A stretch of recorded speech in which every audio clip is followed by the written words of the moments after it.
Hoy vamos a ver la unidad 15, que está relacionada con lo que es transferencia de calor. Específicamente vamos a ver un modo de transferencia de calor, que es la transferencia de calor por conducción, pero igual vamos a ver de forma general cuáles son los modos que existen. ¿Está bien? Esta unidad estrictamente no pertenece a lo que es el estudio de termodinámica. Susana, que era la profesora anterior, siempre se enojaba un poco porque medio que cuando cambiaron los planes de ingeniería la dejaron acá al voleo, digamos, pero no está tan relacionada con lo que es termodinámica, a pesar de que sí vemos calor, digamos, como una energía en tránsito. Nosotros en termodinámica lo que veníamos estudiando hasta el momento son sistemas que evolucionan entre estados de equilibrio. ¿Se acuerdan? Nosotros partimos de un estado en donde tenemos las propiedades que describen o que definen ese estado, y a través de algún tipo de proceso o algún intercambio de calor o trabajo, nosotros llegamos a un segundo estado, a un segundo estado que es de equilibrio. O sea, partimos de un estado inicial a uno final y podemos determinar todas las propiedades de ese sistema en esos dos estados. Entonces nosotros podemos calcular la cantidad de energía que se transfiere a través de los límites de mi sistema entre esos dos estados, y podemos calcular entre esas energías ese calor, que era energía en tránsito, que digamos, existía, esa transferencia de calor a través de los límites existía cuando había una diferencia de temperaturas. Esa diferencia de temperaturas o ese gradiente de temperaturas era nuestra fuerza impulsora, vamos a decir así, para que exista esa transferencia de calor. ¿Está bien? Entonces, fíjense que nosotros, si bien podíamos calcular esa cantidad de calor transferida en la totalidad del proceso, es decir, de un momento inicial a un momento en final, nosotros con termodinámica no podemos calcular, por ejemplo, la temperatura de ese sistema durante el proceso de intercambio de calor. O sea, lo podemos calcular antes del intercambio de calor y después del intercambio de calor, pero no durante. Y eso no lo podemos hacer con termo justamente porque el sistema, digamos, en el periodo en el que transfiere calor no está en equilibrio. ¿Está bien? Por ejemplo, si nosotros, miren este esquemita que está en la filmina, esperen que cambio el puntero. Si nosotros, por ejemplo, tenemos una barra de hierro caliente y hacemos una inmersión, digamos, en agua que está a una temperatura menor, con termodinámica nosotros lo que hacíamos era calcular la temperatura, por ejemplo, final del agua o del hierro y el intercambio de calor en todo el proceso. ¿Está bien? Pero no podíamos, por ejemplo, decir qué temperatura tenía la barra después de 10 segundos o una hora. O sea, eso no lo podíamos calcular con termodinámica. Es decir, no podíamos saber cuál era la temperatura del agua o de la barra antes de que llegue al equilibrio. ¿Está bien? O, por ejemplo, cuál es la temperatura en el centro de la barra con respecto a la temperatura de la superficie de la barra en un tiempo determinado. Ese tipo de cálculos nosotros no lo hacemos en termo. Nosotros, digamos, vamos a una condición un poco más sencilla. Entonces, todas esas preguntas las podemos responder combinando lo que es la termodinámica con los conceptos de transferencia de calor, que es una ciencia complementaria a termodinámica. ¿Está bien? Y esas son las principales diferencias entre la ciencia de transferencia de calor y la ciencia de termodinámica. Acá trabajamos entre dos estados de equilibrio. Acá podemos calcular estados intermedios. ¿Está bien? Por ejemplo, una distribución de temperaturas en el tiempo o en el espacio, por así decir. Entonces, ¿qué nos permite calcular termodinámica? Como un cierre, digamos, de todo lo que estuvimos haciendo. Podemos calcular temperaturas en equilibrio y podemos calcular calor intercambiado para lograr el cambio de un estado de equilibrio a otro estado de equilibrio. ¿Qué es lo que no podemos hacer con termodinámica? Calcular una velocidad de transferencia de calor, calcular el tiempo para llegar al estado de equilibrio, calcular el tiempo para obtener una temperatura dada en cierta posición de la barra, o calcular la temperatura del agua al cabo de cierto tiempo. ¿Está bien? Entonces, para contestar esto, un poco lo que se hace es estudiar la transferencia de calor. Nosotros vamos a ver que es muy básico lo que vamos a ver acá, o sea, no nos vamos a explayar tanto, de hecho nos vamos a abocar solamente a un tipo de transferencia de calor, pero para que sepan que ustedes en realidad que la ciencia de transferencia de calor es como una rama otra rama distinta de la de termodinámica y nos permite, digamos, contestar estas preguntas que con termodinámica solo no podemos resolver. ¿Está bien? Entonces, si bien nosotros, como les dije al principio, nos vamos a ocupar de la transferencia de calor por conducción específicamente, eso es lo que está, digamos, en el programa de termodinámica, existen tres formas básicas, digamos, si las analizamos aisladas, siempre están combinadas en la realidad, pero, digamos, de forma aislada existen tres formas de transferencia de calor, que ¿cuáles son?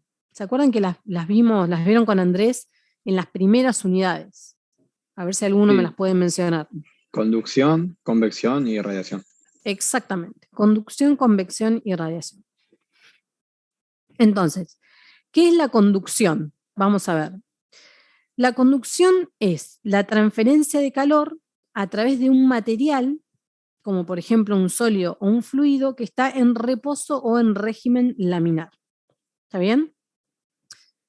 Este tipo de transmisión o transferencia de calor se define como la difusión de energía debido a un movimiento molecular aleatorio. Y esto esta es una de las preguntas que puede llegar a entrar en la teoría. Digamos, ¿cómo es el modo de transferencia de calor por conducción? Bueno, es la difusión de energía debido a un movimiento molecular aleatorio. ¿Qué significa esto? Que este modo de transferencia de calor se basa en todo lo que es la actividad molecular y atómica de ese material. ¿Está bien? Nosotros podemos, digamos, pensarlo como la transferencia de energía que se transfiere desde partículas que son más energéticas a partículas que son menos energéticas. Por ejemplo, si nosotros consideramos un gas, estas son partículas dentro de un gas, esto es para que sea bien visible, pero puede ser dentro de un sólido o un líquido. Si nosotros tenemos partículas dentro de un gas en donde existe un gradiente de temperatura, por ejemplo, tenemos esta superficie que está a una temperatura 1 mayor que esta temperatura 2 que está en la superficie inferior, así como se ve acá, ¿no? Entonces, nosotros vimos que la temperatura con qué estaba relacionada. Cuando hablábamos de temperatura, ¿con qué estaba relacionada en nuestro material? ¿Se Con acuerdan? la energía cinética media de las moléculas. Exactamente. Nosotros vimos que esa energía estaba relacionada con la energía de las moléculas, que incluía el movimiento traslacional, rotacional y de vibración de las moléculas. ¿Se acuerdan? Entonces, cerca de esta superficie más caliente vamos a tener moléculas más energéticas. ¿Estamos de acuerdo? Que se mueven y chocan con otras moléculas y transfieren parte de esa energía justamente a esas moléculas que son menos energéticas. ¿Está bien? Entonces, si nosotros tenemos un gradiente de temperatura, entonces la transferencia de calor por conducción va a ocurrir en el sentido de las temperaturas decrecientes. ¿Estamos de acuerdo? ¿Hasta ahí? Entonces, este es el caso de un gas, pero en sólidos y en líquidos ocurre exactamente lo mismo, solo que si ustedes se ponen a pensar en el arreglo, digamos, de un sólido, por ejemplo, las partículas están mucho más cerca y por lo tanto las interacciones son como más estrechas, o sea, son más fuertes y frecuentes, ¿está bien? Entonces, en los sólidos la conducción se atribuye a las vibraciones de los átomos que están de forma ordenada en una red cristalina. ¿Está bien? Y la ley que nos permite calcular ese flujo de calor es la ley de Fourier, que en este caso está la expresión simplificada para la conducción estacionaria unidimensional. ¿Está bien? Pero bueno, también vimos que en un sólido por ahí predominan, digamos, como los átomos, las partículas están ordenadas en una red cristalina, supongamos un sólido cristalino, los movimientos de vibración cobran más importancia obviamente cobran importancia más que los movimientos de traslación o rotación, como por ejemplo en un gas, en donde las partículas tienen movilidad y entonces van a cobrar más importancia esos movimientos de traslación y rotación. ¿Está bien? Pero, digamos, la base es la misma. Se transfiere energía desde esas partículas que están en una condición de mayor energía, por ejemplo, las que están cerca de esta superficie caliente, y se transfiere ya sea por traslación, rotación o vibración en el caso de sólidos, a las moléculas que son menos energéticas, que son las que estarían, digamos, cerca de la superficie más fría, por así decir. y la transferencia se da en el sentido de las temperaturas decrecientes. ¿Está bien? Y esa diferencia de temperaturas es nuestra fuerza impulsora para que ocurra la transferencia de calor. Entonces, el otro modo de transferencia de calor es la convección. Y en la convección hay dos mecanismos involucrados. Además de la transferencia de energía por el movimiento aleatorio, ese molecular que vimos recién, la energía se transfiere también por el movimiento macroscópico o el volumen que tiene un fluido. ¿Esto qué significa? Por el movimiento de partículas o el movimiento colectivo cooperativo de muchas partículas. ¿Está bien? Si nosotros consideramos un fluido, por ejemplo, que se desplaza sobre una superficie a una temperatura dada, como existe un contacto entre el fluido y la superficie, hay una región que se conoce como, una región dentro del fluido que se conoce como capa límite. Y dentro de esa capa límite existe una distribución de velocidades. Vamos a suponer que esto es la capa límite que está ampliado. Nosotros tenemos, por ejemplo, este caso general, tenemos un fluido que se mueve sobre una superficie que está a una temperatura dada, y si hacemos un zoom cerca de la superficie, vamos a ver que en el fluido hay una distribución de velocidades, que es esta que se muestra acá. ¿Está bien? Y esa distribución de velocidades va desde 0 hasta un valor dado, que es este que está señalizado acá con U sub infinito. ¿Está bien? Y si además de esa distribución de velocidades consideramos un gradiente de temperaturas, también vamos a tener una distribución de temperaturas. ¿Está bien? Entonces, en la zona en donde la velocidad, o sea, en donde el fluido tiene velocidad nula, que sería justo en contacto con esta superficie, predomina la transferencia de calor por el movimiento aleatorio molecular, que es el que acabamos de ver. Y cuando la velocidad crece hasta un valor dado, entonces predomina la transferencia por el movimiento macroscópico del volumen de este fluido. ¿Se entiende? O sea, tenemos dos mecanismos que dependen de dónde estemos, en posición, vamos a decirlo así, o en altura acá en este eje Y, va a predominar uno u otro. No quiere decir que cuando predomina uno el otro no exista. Existe, pero frente al otro mecanismo, digamos, tal vez es más despreciable. ¿Está bien?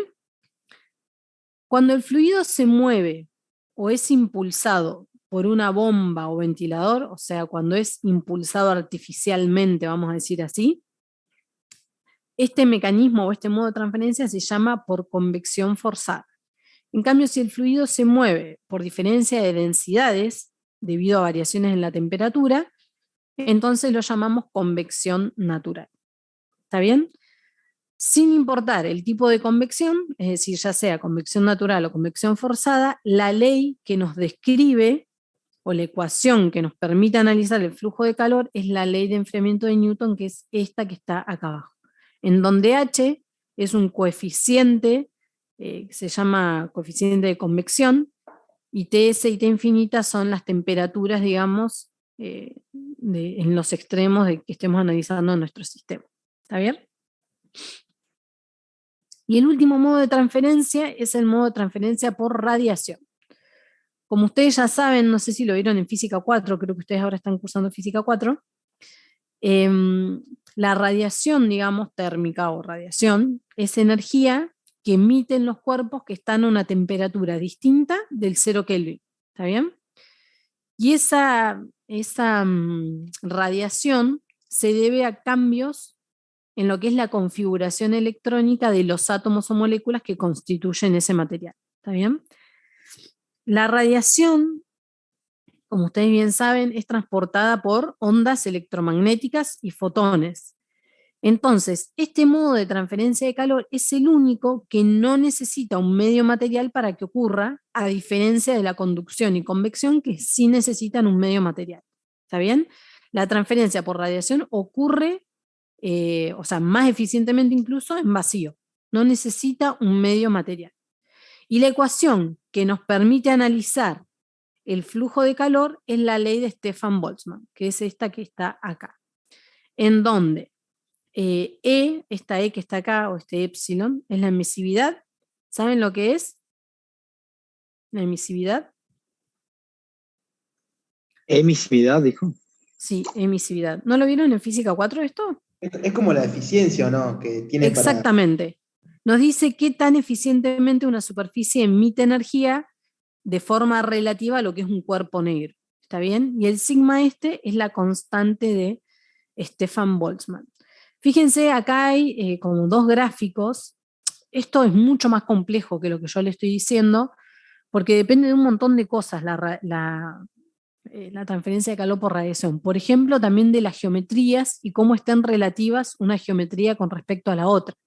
Fíjense que si yo tengo dos cuerpos que están a una temperatura distinta al cero absoluto, yo voy a tener radiación de los dos cuerpos. O sea que van a, ¿cómo se dice? No interferir, pero sino, sí, van a interferir entre sí. O sea, no es sencillo el cálculo de lo que es la transferencia de calor por radiación. ¿Está bien? Pero bueno, como digamos, concepto general, lo emiten. O sea, ¿cuándo hay transferencia de calor por radiación? Cuando tengo un cuerpo que está a una temperatura distinta del 0 grado Kelvin y es un modo de transferencia de calor que no necesita un medio material. ¿Está bien? Es transportada por ondas electromagnéticas y fotones. Entonces, si bien nosotros nos vamos a ocupar de lo que es la transferencia de calor por conducción, antes vamos a definir lo que es el flujo de calor. Y acá un poco nos tenemos que sacar el chip de lo que veníamos, digamos, trabajando en termo, porque como es una ciencia complementaria distinta de lo que es termodinámica, entonces van a cambiar algunas convenciones y algunas nomenclaturas. ¿Está bien? Entonces, en primer lugar, a diferencia de termo, o sea, lo que yo le digo termo, por más que es la misma materia, me refiero a termodinámica, a todo lo que hicimos desde hoy, digamos, desde antes de hoy, ¿está bien? Entonces, el calor intercambiado en esta unidad siempre va a ser positivo, siempre va a ser mayor que cero. ¿Y en qué sentido? En el sentido de las temperaturas decrecientes. Y como el calor siempre se transfiere en ese sentido, entonces siempre va a ser positivo. Siempre va a ser positivo. No vamos a tener un valor acá negativo. ¿Está bien? Por otro lado, vamos a utilizar como nomenclatura flujo de calor. ¿Y cuáles son las unidades de este flujo de calor? Son watt sobre metro cuadrado. ¿Está bien? Es decir, un calor por unidad de área. Eso va a ser nuestro flujo de calor. ¿Cómo se denota? Como Q, comilla, comilla. Denme 2 segundos, chicos.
Perdón, chicos, seguimos. Bueno, entonces, siempre consideramos el calor positivo y les dije que íbamos a utilizar ahora otra nomenclatura que era el flujo de calor en donde las unidades son watt sobre metro cuadrado. O sea, calor sobre un área. ¿Está bien? ¿Cuál es ese área? Es el área perpendicular a las superficies isotérmicas. O sea, nosotros vamos a considerar que el calor se transfiere de una superficie que tiene toda una temperatura homogénea constante a otra superficie que tiene toda una temperatura homogénea constante. O sea, de un área con temperatura constante a otra área con temperatura constante. Y ese área es perpendicular, digamos, a esa superficie isotérmica. Y lo vamos a anotar como Q doble comilla. Fíjense que a pesar de que tiene unidades de watt, ya no vamos a usar mayúsculas. ¿Está bien? Y no vamos a usar el puntito acá. Vamos a usar directamente para flujo de calor esta nomenclatura que ven acá. No vamos a utilizar en esta unidad, en esta última unidad, calor por unidad de masa. Siempre lo tenemos en watt o joule al calor y por unidad de área. ¿Está bien? Y además, para esta unidad, el flujo de calor es una magnitud vectorial. ¿Qué significa esto? Que tiene un módulo, tiene una dirección y tiene un sentido. El sentido, ¿se acuerdan que nosotros anteriormente se lo dábamos con el signo? Decíamos que si era negativo, salía del sistema y si era positivo, entraba al sistema. Bueno, como ahora siempre es positivo, siempre, el sentido va a ser en el sentido de las temperaturas decrecientes, pero siempre va a ser positivo. ¿Qué dirección? Perpendicular a las superficies isotérmicas. ¿Y qué módulo? Bueno, eso lo tendremos que calcular, ¿está bien? Con las herramientas que vamos a ver más adelante. Entonces, esto es flujo de calor. Calor directamente va a ser Q chiquitita y eso, igual que antes, lo vamos a tener en watt o joule, pero ahora va a ser una Q minúscula. ¿Está bien? Esto es, es solamente definiciones. Bueno, acá dice, a diferencia de las unidades anteriores, en donde el calor específico era joule sobre kilogramo y utilizábamos una Q chiquitita, el calor en joule se denotaba como Q grande y la potencia como Q puntito. En esta unidad el calor o potencia se denota como Q o Q puntito, pero en minúscula. ¿Está bien? O sea que acá hay que estar atentos, digamos, de que vamos a utilizar otra nomenclatura. Bueno,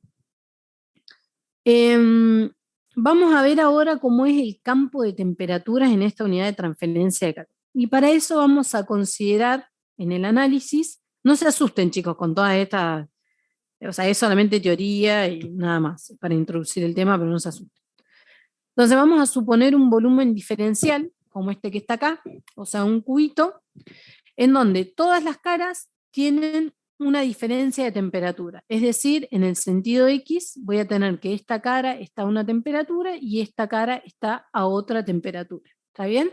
En todas las direcciones existe un delta T. Entonces, ¿cómo dibujamos el flujo de calor que acabamos de ver? Bueno, vamos a analizar la dirección X. Supongamos que esta cara izquierda está a una temperatura 1, ¿está bien? Y la cara de la derecha está a una temperatura T2, que es inferior a esta temperatura 1. Entonces yo les pregunto a ustedes, ¿cómo va a ser la transferencia de calor? ¿De qué lado a qué lado? De la cara izquierda a la cara derecha.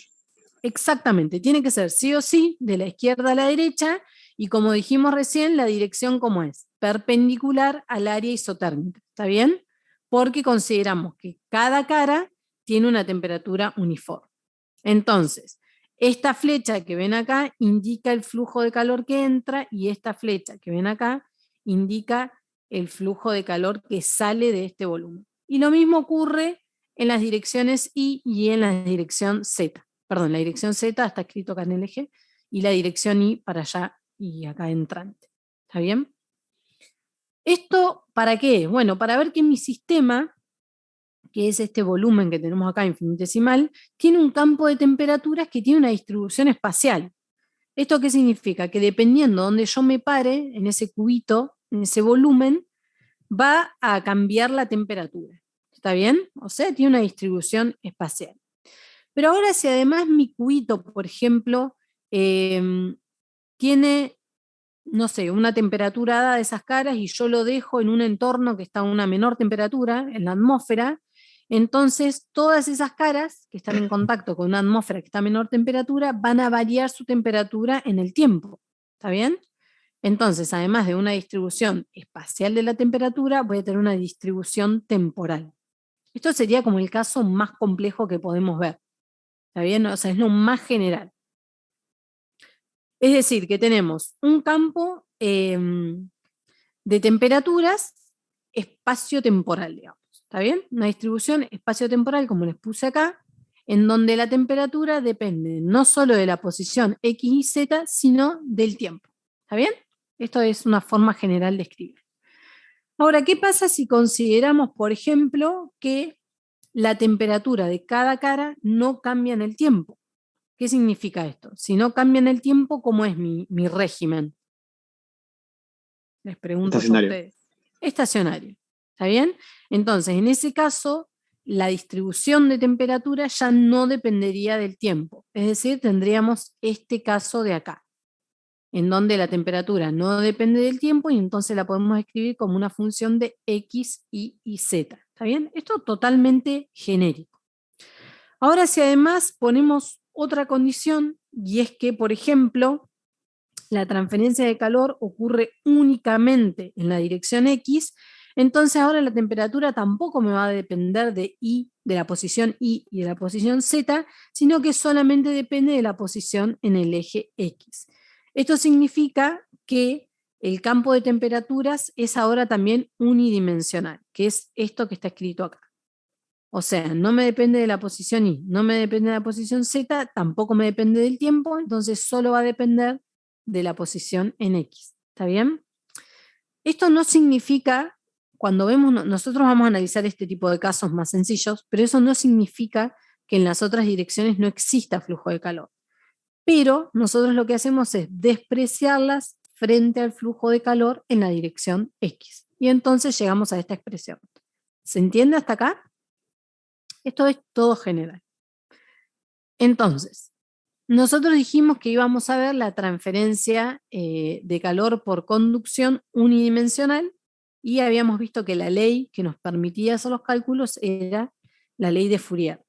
Entonces vamos a analizar ese caso en una pared plana. O sea, esta pared podría no ser plana, pero el caso más sencillo que vamos a ver es el de una pared plana. Supongamos una pared que tiene dimensiones Y y Z que son infinitas y una dimensión en X que es finita e igual al espesor de esta pared plana. Y además la pared, la cara izquierda de esta pared tiene una temperatura T1 uniforme que está a una temperatura mayor que esta cara de la pared, que es la cara de la derecha, que está a una temperatura T2 que también es uniforme. ¿Está bien? Entonces, como tenemos un gradiente de temperaturas, ¿qué vamos a tener? Un flujo de calor. Un flujo de ¿Está calor. bien? ¿Y cuál va a ser el sentido o la dirección de ese flujo de calor? Va a ser de izquierda a derecha. ¿Está bien? Y si además dijimos que está en estado estacionario, si analizamos el caso de estado estacionario, entonces si entra un flujo de calor, tiene que salir el mismo flujo de calor. ¿Estamos de acuerdo? Con lo que Q1' va a ser igual a Q2' igual a Q en X, esto es un subíndice, en X'. ¿Está bien? O sea, van a ser los tres iguales. Entonces, si yo ahora este flujo de calor lo multiplico por el área, ¿cuál va a ser ese área? Va a ser el área perpendicular al flujo de calor, acuérdense, a la superficie isotérmica. Entonces, ese flujo de calor, o sea, si yo, disculpen, multiplico este flujo de calor por el área, que es esto que está acá abajo, voy a tener el calor en la dirección X. ¿Está bien? Ese flujo de calor, ¿cómo lo puedo obtener? Lo puedo obtener mediante la ley de Fourier, que está acá, que es esta que está escrita acá de forma diferencial. ¿Está bien? ¿Qué nos dice esta ley? Nos dice que el flujo de calor es proporcional, está acá, digamos, nos indica que es proporcional a la variación de temperaturas en el espesor de mi material. ¿Está bien? O sea, al gradiente de temperaturas en el eje X, porque dijimos que íbamos a analizar un caso unidimensional. Como el gradiente de temperaturas es negativo, para que el calor me dé siempre positivo, lo que hacemos es agregar este signo menos. ¿Está bien? Porque se acuerdan que dijimos que siempre vamos en el sentido de las temperaturas decrecientes. Entonces, para que ese flujo de calor me dé siempre positivo, le agrego un menos adelante. Y esta K que ven acá es la conductividad térmica, que es una propiedad de cada material y nos da una idea de qué tan buen conductor es el material, o sea, qué tan buen conductor del calor por conducción, ¿no? Es el material.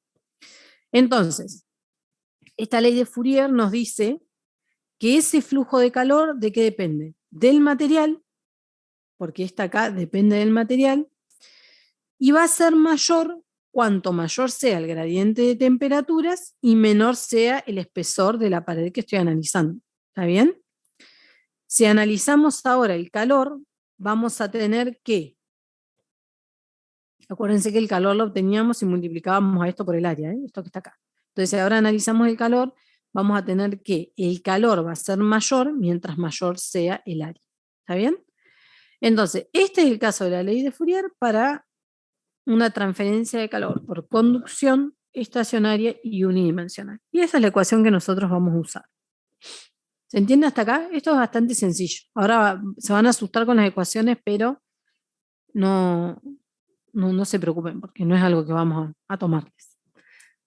Entonces, este es un caso resimplificado, porque nosotros hicimos algunas hipótesis. ¿Qué pasa en el caso más general? Ese es el caso más general de la ley de Fourier, en donde yo voy a tener en realidad gradientes de temperatura en las tres direcciones. ¿Está bien? O sea, lo más general que yo puedo tener es gradiente de temperaturas que dependen de la posición X y Z y además del tiempo. O sea, esto es lo más general que yo puedo tener, como les dije recién. Ahora, a nosotros nos interesa un poco ver cómo es la variación de temperaturas, o sea, cómo es el campo de temperaturas en mi cuerpo, digamos, o en mi pared. Si bien no vamos a ver la deducción de la ecuación general de difusión del calor, sí vamos a ver de qué parte ese análisis para un caso general de un volumen que está en régimen no estacionario. ¿Está bien? Entonces, lo que se hace para llegar a la ecuación, a la ecuación de distribución de temperaturas en mi cuerpo, es partir de un balance de energía. ¿Está bien? Si bien es el mismo balance que vimos nosotros con primer principio, tiene otra nomenclatura. ¿Está bien? Fíjense, otra vez tengo mi cubito y yo hago balance de energía. O sea, energía que entra menos la que sale, igual a una energía, a una variación de energía, digamos, era lo que habíamos visto. Pero fíjense que dentro de mi cubito yo tengo una E sub G. Eso significa energía generada. Pero nosotros habíamos visto que la energía no se puede generar. ¿Está bien? O sea, eso fue lo primero que vimos. Pero en realidad, si bien esa es la nomenclatura, no significa que se genera energía. Eso se refiere, por ejemplo, si yo intercambio trabajo o ingresa trabajo a mi sistema, ese trabajo podría convertirse en otra forma de energía como calor. Eso significa energía generada, ¿está bien? Y esa energía generada está relacionada con el volumen del sistema. Por eso es que está como dentro del sistema. Entonces, ¿cómo va a ser el balance? Va a ser energía que entra menos energía que sale más la energía generada igual a la energía almacenada. ¿Está bien? Los subíndices estos están en el inglés. En donde la energía almacenada es justamente esa energía que entra, menos la que sale, más la energía que se genera. ¿Está bien? Es lo mismo que vimos antes, pero con otra nomenclatura. Todas están en este caso por unidad de tiempo y por eso tienen el puntito. Entonces,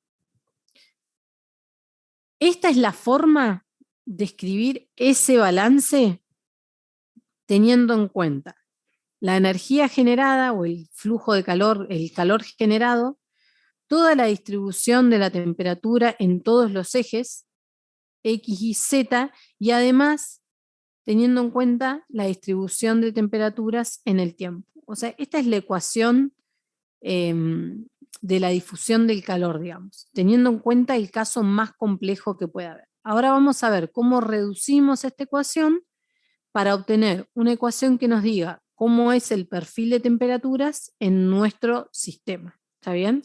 Y lo primero que vamos a hacer es considerar algunas hipótesis simplificativas. Vamos a considerar en primer lugar que el material es isótropo. ¿Qué significa esto? Que las propiedades son iguales en todas las direcciones.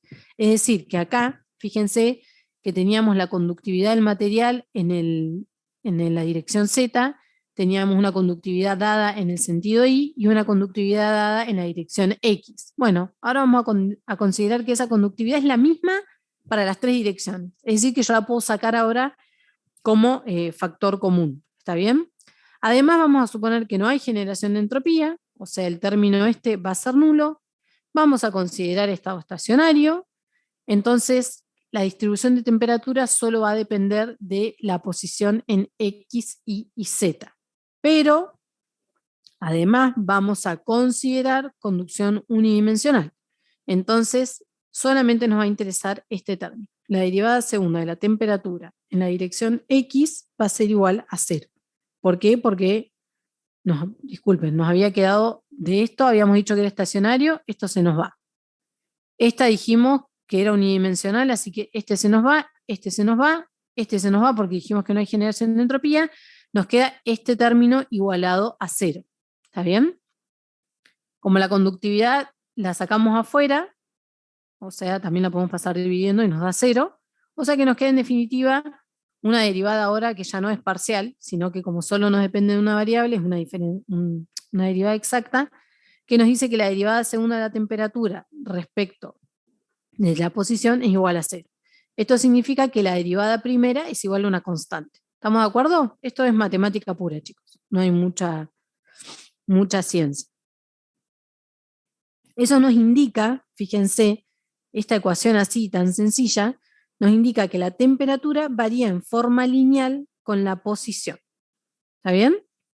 Y si consideramos la ley de Fourier para este caso particular, nos dice también que ese flujo, si esto es constante, y esto es propiedad del material y también es constante, nos dice que ese flujo de calor también va a ser constante. Es decir, que el flujo que entra es el mismo que el que sale. ¿Está bien? Que es lo que nos dice acá abajo.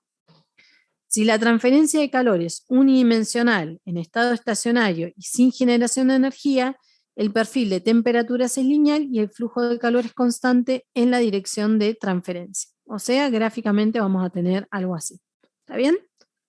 Eso es lo que nos dice esta ecuación. Esta ecuación y esta ecuación. Entonces, exactamente el mismo análisis puedo hacer, esto eran coordenadas cartesianas, el mismo análisis puedo hacer con coordenadas cilíndricas. No lo vamos a ver esto, no se preocupen. O sea, esto es porque tienen que saber que existen y dependiendo de la geometría de lo que estoy analizando, a veces me conviene utilizar unas coordenadas u otras. Por ejemplo, si yo quiero analizar una tubería, me conviene entonces utilizar coordenadas cilíndricas. ¿Está bien? Porque lo anterior lo usamos cuando tengo, por ejemplo, una pared plana. Entonces, cuando tengo cuerpos cilíndricos, lo más conveniente matemáticamente es utilizar coordenadas cilíndricas. ¿En dónde? R, ¿qué va a ser? R va a ser el radio, este que ven acá.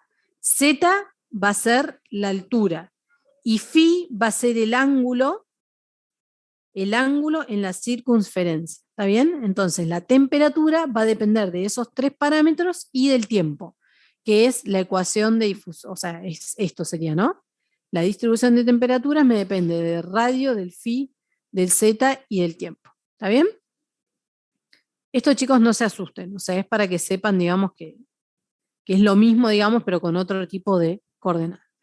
Y lo mismo para coordenadas cilíndricas. ¿Está bien? En este caso voy a tener R, tita y phi y el tiempo. Y la ecuación general va a ser esta. Si después nosotros empezamos a simplificar, bueno, obtendremos la ecuación que queremos. ¿Está bien? O sea, son las ecuaciones generales de difusión de calor, en un caso en coordenadas cilíndricas, en este caso en coordenadas esféricas. ¿Está bien? Pero nosotros vamos a analizar, por suerte, el caso más sencillo, que es el de una pared plana en régimen estacionario, en donde la temperatura varía solamente en X. ¿Está bien?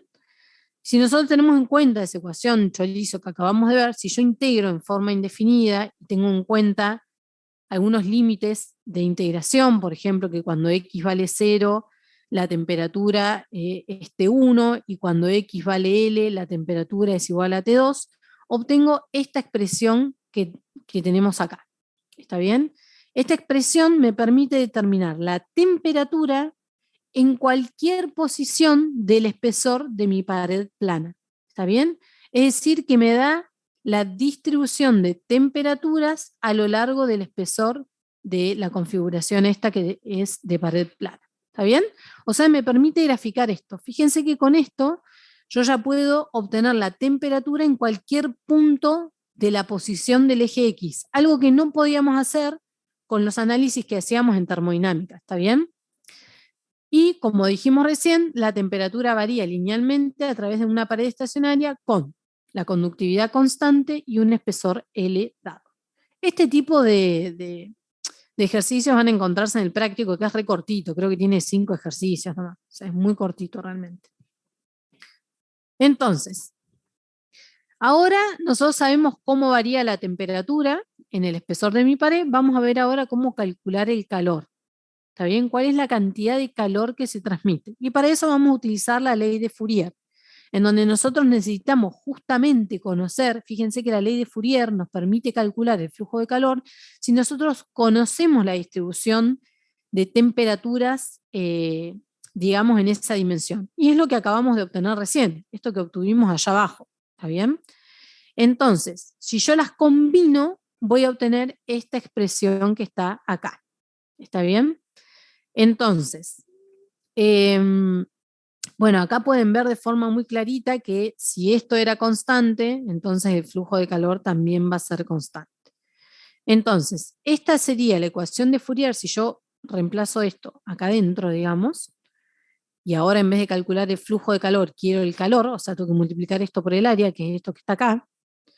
Fíjense que yo puedo calcular el flujo de calor, digamos, a través de esa pared. Y ese flujo de calor va a ser constante. ¿Está bien? Si yo ahora hago un reacomodo, digamos, de esa expresión, lo único que hago es pasar este K sobre A dividiendo al L, que es lo mismo, o sea, me va a dar la misma expresión. Yo paso este K sobre A, lo reescribo sobre el L, entonces a ese L sobre K por A lo voy a llamar R, que es lo que está acá abajo. ¿Me siguen eso, chicos?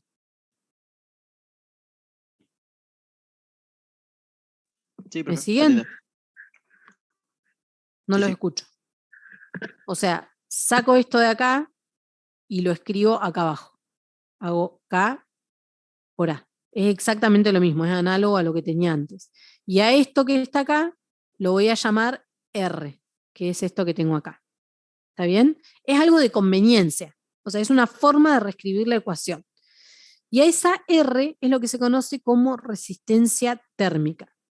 Y esta expresión con la R, que sería esta, ¿qué es lo que nos dice? Nos dice que el calor depende de la diferencia de temperaturas, que es la fuerza impulsora o el potencial que me impulsa la transferencia de calor, y es inversamente proporcional a la resistencia de ese material a que se produzca la transferencia de calor. Entonces, esta es una pregunta que les podemos hacer en el parcial. ¿Qué me indica esta expresión de calor? Y va de nuevo. Me dice que el calor depende del delta T que impulsa la transferencia de calor y que es inversamente proporcional a la resistencia que tiene este material para que se produzca esa transferencia de calor. ¿Está bien? Fíjense, esta resistencia, ¿cuándo va a aumentar? Y va a aumentar cuando aumente el espesor. ¿Está bien? Va a aumentar cuando aumente el espesor y va a aumentar cuando el área y la conductividad sean más chicas. O sea, que yo tengo un material que tiene una conductividad térmica más chica, la resistencia de ese material a la que se produzca la transferencia de calor va a ser más grande, algo que tiene todo el sentido físico. ¿Está bien? Fíjense que esta forma de escribir la transferencia de calor es equivalente a lo que ustedes hacen en física 3 cuando escriben la resistencia eléctrica. Y esto nos va a simplificar un montón los cálculos. ¿Está bien? Porque fíjense, ahora vamos a ver, vamos a avanzar un poquito más. ¿Qué pasa cuando yo tengo una pared compuesta? Fíjense cómo nos va a simplificar esa expresión los cálculos. Si yo tengo una pared compuesta y yo quiero calcular la transferencia de calor, nosotros usualmente, ¿cuáles son las temperaturas que podemos medir? Supónganse que yo tengo un material que tiene una conductividad térmica 1, tengo acá un espesor, o sea, es una configuración de pared plana, tengo un material que tiene una conductividad térmica K1 y está en contacto con un material que tiene una conductividad térmica K2. Las áreas en contacto son exactamente las mismas. Cambia el tipo de material, el espesor y obviamente sus propiedades físicas, digamos, ¿no? Cambia la conductividad térmica. De esta configuración, ¿cuáles son las temperaturas que yo puedo medir en la práctica? La temperatura de la pared izquierda y la temperatura de la pared derecha. Exactamente, nosotros podemos medir la temperatura de las superficies externas, o sea, yo no puedo medir la temperatura en donde las paredes de los materiales se tocan, tendría que romper mi material compuesto para poder medirlo, ¿está bien?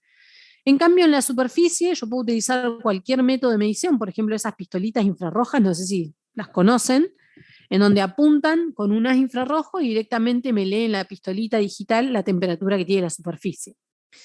Entonces, yo conociendo esas temperaturas, voy a poder calcular ese flujo de calor. ¿Está bien?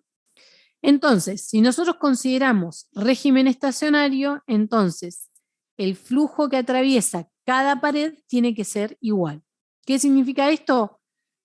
Que este Q1 va a ser igual a Q2 igual a un QX determinado. Y ese QX lo puedo escribir de esta forma. El que atraviesa la pared 1 va a ser este, y como es igual al que atraviesa la pared 2, va a ser este. Fíjense que el delta T en este caso se invirtió y le sacamos el signo negativo que tiene adelante. ¿Está bien? ¿Se dan cuenta? Fíjense que el flujo de calor tendría que ser TI menos T1. Bueno, lo que hice fue sacarle el signo negativo y poner T1 menos TI.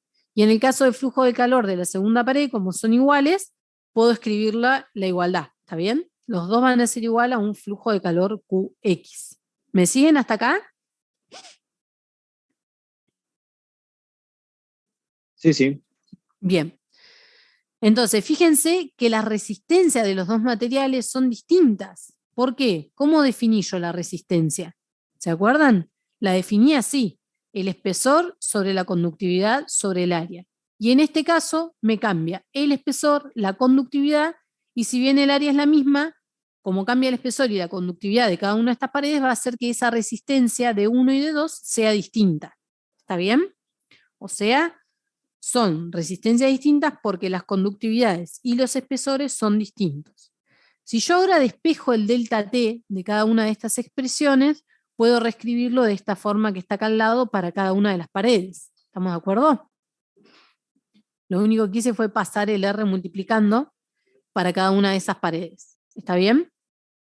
Entonces, si ahora sumamos estos dos miembros, vamos a obtener esto que está acá.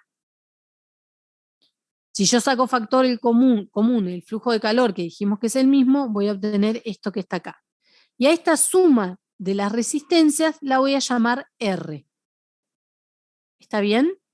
Estos miembros también los sumo, así que se me va a anular esa T intermedia de donde se tocan las dos paredes y me va a quedar esto que está acá. O sea, en definitiva voy a tener un calor que va a ser igual a la diferencia de temperaturas de las paredes externas sobre una resistencia térmica. ¿Está bien? Entonces, fíjense que esa resistencia térmica es la suma de estas dos resistencias que están en serie. ¿Está bien? Y esa es la analogía con el circuito eléctrico. O sea, es como si yo tuviera dos resistencias en serie como está acá. Tendríamos un nodo de temperatura T1, un nodo de temperatura T intermedia y un nodo de temperatura T2. Y entre esos nodos hay resistencias por donde fluye el mismo calor. ¿Está bien? Si yo tuviera más paredes en serie, entonces tendré que sumar todas las resistencias en serie. ¿Está bien? Pero fíjense que esto nos permite, esta forma de expresar con las resistencias, nos permite independizarnos de todas esas temperaturas intermedias. Solamente con conocer el valor de R, que me depende de la geometría y las propiedades del material, y la temperatura de las superficies externas, yo puedo calcular el flujo de calor. ¿Está bien? Una vez que determino el flujo de calor, puedo volver a alguna de estas dos expresiones para calcular esta T intermedia. ¿Está bien? Y poder calcular esa T intermedia. ¿Me siguen, chicos? Digamos Sí, que sí. todo este procedimiento sería para encontrar la R global y después, digamos, poder barrer de un extremo a otro toda esa pared compuesta que tenemos. Claro, en realidad el objetivo, nosotros muchas veces queremos saber cuál es la temperatura que tengo acá al medio, por ejemplo. Y yo esto no lo puedo saber, digamos, no lo puedo medir en la práctica. Yo siempre voy, digamos, de las cosas que puedo medir a calcular esas cosas que no puedo medir directamente. Y en general, las áreas, los espesores, las conductividades están tabuladas, son cosas que se conocen. Ahora, la temperatura intermedia yo no la puedo medir. El calor yo no lo puedo medir, lo tengo que calcular. Y lo tengo que calcular a partir de cosas conocidas. Entonces, esta resistencia global que yo voy a calcular, que es la suma de todas las resistencias en serie, me va a permitir calcular ese flujo de calor y después la temperatura intermedia. Dos cosas que yo no puedo medir directamente en la práctica. ¿Se entiende? Sí, sí, perfecto. Entonces, este es un ejemplo que por ahí uno no presta mucha atención en la vida cotidiana, pero es un Tetra Pak. Si alguna vez ustedes vieron uno de estos envases, es un material compuesto multicapa, o sea, tiene metales, polímeros, papel, etc. Y cada una de esas capas tiene un espesor determinado, no es el mismo espesor en todas las capas, y tiene una conductividad térmica específica. ¿Está bien? Y esto está pensado de forma ingenieril justamente para minimizar, en este caso, la transferencia de calor hacia el exterior y que ese recipiente, digamos, mantenga la temperatura o minimice, digamos, la transferencia para no afectar el contenido del recipiente, ¿está bien? Pero si ustedes lo parten con la mano, van a darse cuenta que esto es multicapa. O sea, no solamente está pensado para la transferencia de calor, también tiene que ver con que, bueno, es algo comestible, entonces estas capas que están en contacto con el fluido tienen que tener ciertas características, etc. ¿Está bien? Pero esto se podría calcular perfectamente si nosotros conociéramos la conductividad de cada una de las capas. Yo podría calcular la temperatura intermedia entre el polietileno, por ejemplo, y el aluminio. ¿Está bien? Como para que ustedes vean algún ejemplo así práctico. Bueno, ¿qué pasa cuando tenemos que analizar lo mismo que recién, el flujo de calor, pero a través de las paredes de un cilindro? Bueno, entonces usamos coordenadas cilíndricas. Estas que no las queremos ni ver después de análisis 2 o análisis 1, no me acuerdo, no las queremos ni ver. Bueno, acá las vamos a usar, pero solamente vamos a considerar que hay gradiente de temperatura en la dirección radial. ¿Está bien? Por ejemplo, si por este interior de este cilindro circula un fluido a mayor temperatura, entonces el flujo de calor en régimen estacionario es como se indica. Bueno, si partimos de esta expresión general y simplificamos, teniendo en cuenta que es unidimensional, estacionario, etcétera, y que no hay generación de energía, entonces esa expresión se reduce a esta expresión que está acá. ¿Está bien? Bueno, lo mismo, si yo integro y utilizo las condiciones de contorno, puedo obtener esta distribución de temperaturas en una pared cilíndrica en donde la única variable va a ser el radio de esa pared cilíndrica. Ahora, si yo esa distribución la reemplazo en lo que es la ley de Fourier, que ahora ya no voy a tener X, sino voy a tener el radio, voy a poder calcular el flujo de calor con esta expresión que está acá. Es exactamente lo mismo que antes. Si yo ahora esto lo multiplico por el área, voy a tener esta expresión que está acá. Fíjense que el área ahora es la de un cilindro. ¿Está bien? No es el área de un rectángulo, un cuadrado. Y puedo hacer lo mismo que antes, reescribir y pasar todo lo que es la geometría de mi conjunto, expresarlo como una resistencia. Y esa resistencia se va a expresar de esta forma para el caso de una pared cilíndrica. ¿Está bien? Lo único que hice fue pasar la K y el 2πL dividiendo al logaritmo de R2 sobre R1. ¿Está bien? Esa es la resistencia que está acá. Es exactamente lo mismo. ¿Está bien? Entonces, con esto puedo obtener la distribución de temperaturas en una pared cilíndrica y puedo calcular la temperatura en cada punto del espesor de esa pared. Es lo mismo que antes. ¿Está bien? Bueno, fíjense que acá el calor sí va a depender del radio. ¿Está bien? Porque las áreas externas e internas de este cilindro sí cambian. O sea, no va a ser constante. El calor sí, o sea, cuando lo multipliquemos por el área, el calor que ingresa es igual al que sale, pero el flujo de calor no, porque ese área va a cambiar. ¿Está bien? Bueno, fíjense que la expresión esta es exactamente igual, pero lo que me va a cambiar es la forma de la resistencia. Obviamente porque ahora estoy trabajando con otra geometría que es un cilindro. Y lo mismo, para que se asusten más, pasa cuando tengo ¿cómo se dice? Coordenadas esféricas. Exactamente lo mismo. O sea, yo puedo utilizar coordenadas esféricas y entonces ahora mi resistencia va a ser de este tipo y la distribución de temperaturas en una pared esférica también va a ser de este tipo. ¿Está bien? La expresión para el calor va a ser la misma, solo que me cambia la forma de la resistencia. Si yo graficara los perfiles, digamos, de temperaturas para esas tres geometrías, placa plana, cilindro y esfera, obtendría estas curvas que ven acá. ¿Está bien? Donde está graficado para una T1, entre una T1 y una T2 y un espesor dado, estas tres geometrías, digamos. Sería como varía. Fíjense la curvatura, nada más. Entonces, estos serían los perfiles de temperatura. O sea, si yo quisiera calcular la temperatura en un espesor de 20 milímetros, yo tendría esta temperatura. ¿Está bien? Cuando esa placa plana está sometida en una T1 y una T2 entre 20 y 100. En cambio, para el mismo espesor, en un cilindro voy a tener una temperatura menor y para una esfera todavía aún menor. ¿Está bien? Eso es para que vean cómo varía, digamos. Bueno,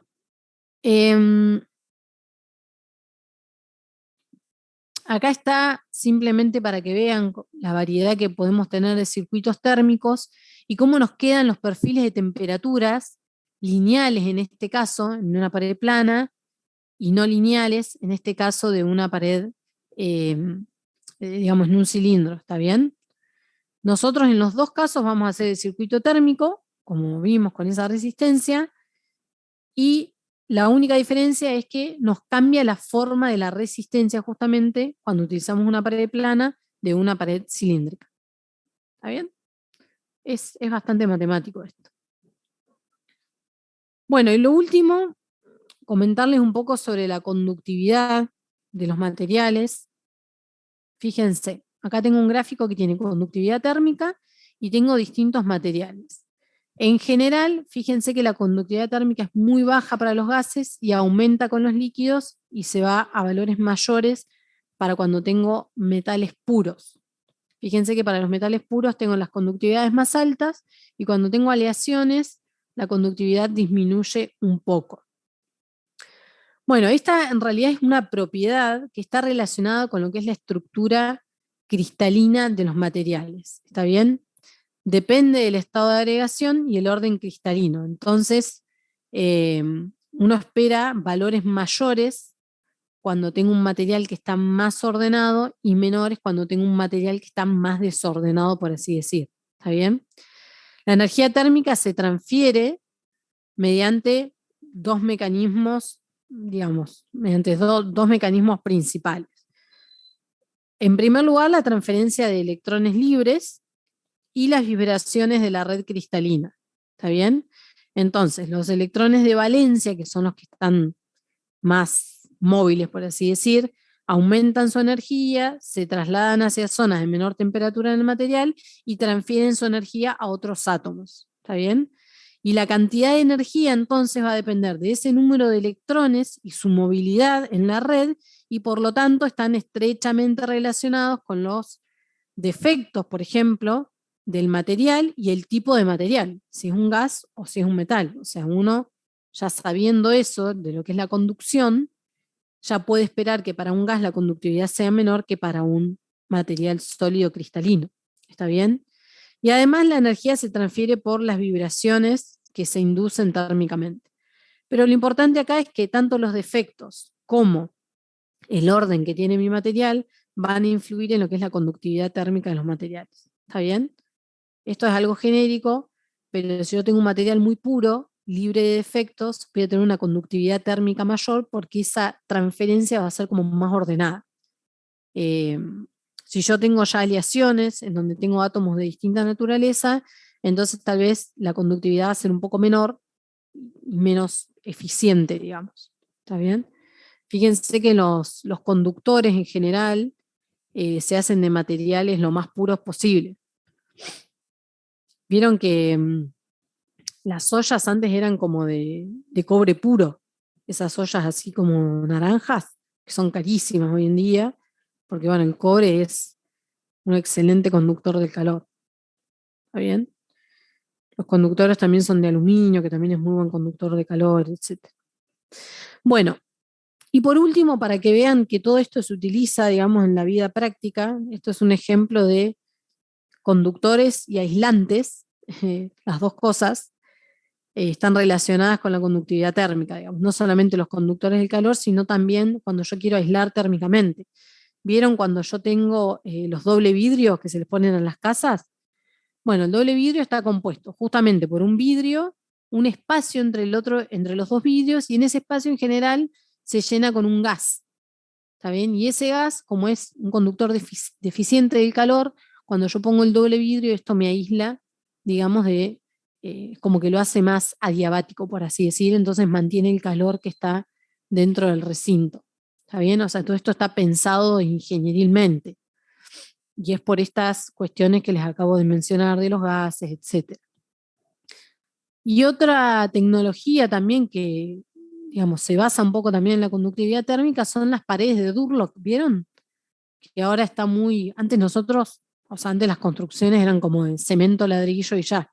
Después empezó toda esta tecnología de las placas de Durlock, etcétera, que son como muchos materiales en serie. Está la placa de Durlock, después tengo perfiles estructurales para darle, digamos, la resistencia mecánica, después tengo lana de vidrio, que en general es aislante. Tengo, bueno, esta placa también para agregarle rigidez, membrana hidrófuga, ¿está bien? Que aísla las capas interiores del agua y el viento. Bueno, la terminación exterior de la chapa y bueno, los cimientos de hormigón. Pero todo esto tiene un porqué, digamos, de por qué se pone una placa y en qué posición. Y también está relacionado con la conductividad térmica, para que sea más eficiente la aislación del recinto que yo quiero mantener. ¿Está bien? Eso es para que vean, digamos, un poco dónde se usa todo esto. Bueno, y eso sería todo, chicos, con respecto a lo que es la unidad 15. Ah, bueno, y después el termo.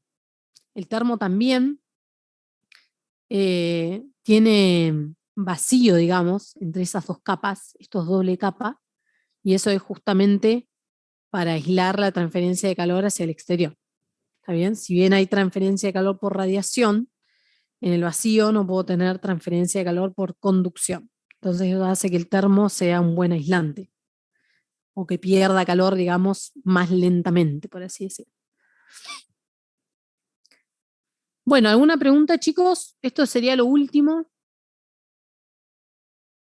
de termodinámica. Esto va a entrar solamente en la teoría. ¿Qué nos interesa que sepan de acá? ¿En qué se basan los modos de transferencia de calor? Básicamente, bueno, que sepan explicar un poco la ley de Fourier, de qué depende, cómo la escribimos, de cómo va a variar, digamos, ese flujo de calor, si yo varío el área o si varía la resistencia, de qué me depende esa resistencia térmica. Esas son las cosas que por ahí estamos interesados que ustedes sepan. ¿Está bien? No mucho más que eso. ¿Tienen alguna duda? ¿Algo que quieran preguntar? Yo ahora los libero. Creo que eso es todo. Bueno, enfóquense ahora en terminar la práctica para el segundo parcial, que es el 16, así que nosotros nos vamos a volver a ver el martes 14, y ahí vamos a hacer un repaso de la teoría. El lunes 13 van a tener todo práctica, este jueves van a tener todo práctica, así que aprovechen a terminar todo. Tienen ese fin de semana para aprovechar la clase del lunes. Está bien que son 4 horas. Así que sáquense todas las dudas. O sea que el lunes 13 es presencial. ¿Está bien? Profesor, le iba a hacer una pregunta Sí. relacionada con, más que nada, las ecuaciones cúbicas y todo eso, si hace mucho énfasis en ese tipo de ejercicios. No, o sea, sí le podemos pedir que lo calculen. Obviamente la ecuación la van a tener. No esperamos que se acuerden ninguna de esas ecuaciones de memoria. Y si ustedes las analizaron e hicieron los ejercicios, se van a dar cuenta de que es muy sencillo aplicarlas. O sea, más allá de que es engorroso el cálculo, aplicarlas es sencillo. O sea, no son, digamos, ecuaciones lineales. Sí, o sea, la parte de esa aplicarla era más o menos sencilla, pero lo que tenía el problema de las cúbicas cuando calculábamos los volúmenes era sacar las raíces, justamente. Bueno, en general, nosotros por ahí le pedimos que calculen con la cúbica la presión.